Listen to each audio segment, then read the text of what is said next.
Le voyage de la méditation 2 par Kim Nataraja.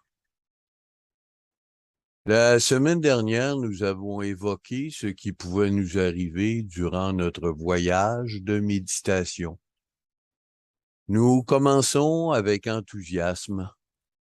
Nous nous engageons résolument dans la pratique quotidienne, mais avec le temps, inévitablement, nous faisons la rencontre du démon de l'acédie.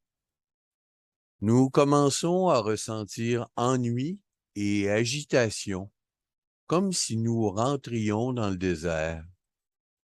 À propos de cette expérience de désert, Thomas Merton disait: « Lorsque nous sommes capables de lâcher tout ce qui est en nous, tout désir de voir, de savoir, de goûter et d'éprouver la consolation de Dieu, à ce moment-là seulement, nous sommes capables de faire l'expérience de sa présence. » Donc, un lâcher-prise est nécessaire, et en ce sens, cette expérience du désert est purificatrice.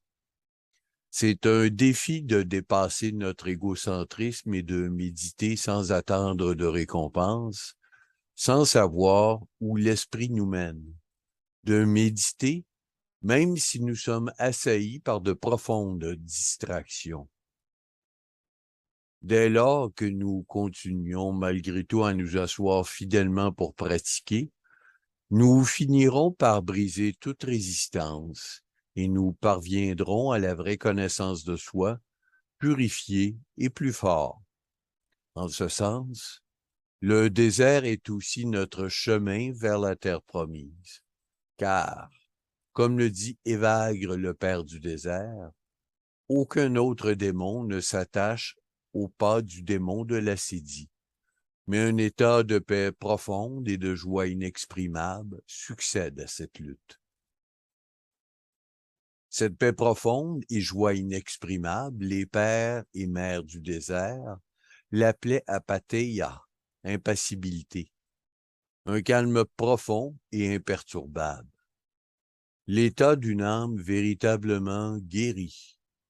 Il savait que l'apatheia, ou pureté de cœur, était la condition indispensable pour entrer dans le royaume de Dieu, être dans la présence de Dieu.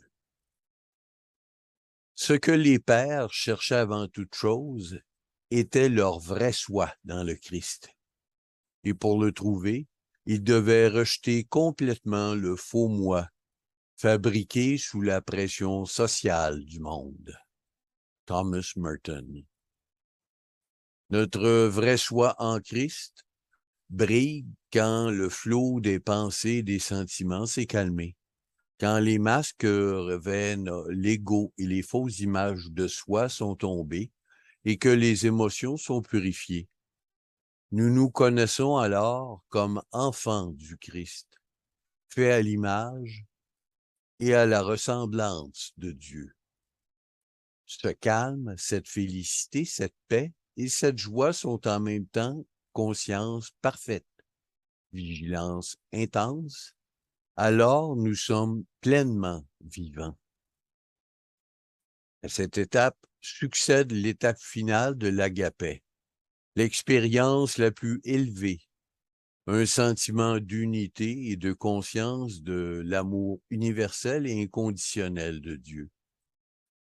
Le monde connaissable des formes et tout concept de l'intelligence sont transcendés. Nous savons que Dieu est sans quantité et sans aucune forme extérieure. Nous voyons avec émerveillement la lumière de notre esprit et nous connaissons cette lumière comme quelque chose qui dépasse notre esprit et en est la source, John Main. Nous savons que notre esprit est un avec l'esprit. Nous sommes entrés dans le flot d'amour qui unit le Créateur au créé. Nous sommes rentrés à la maison.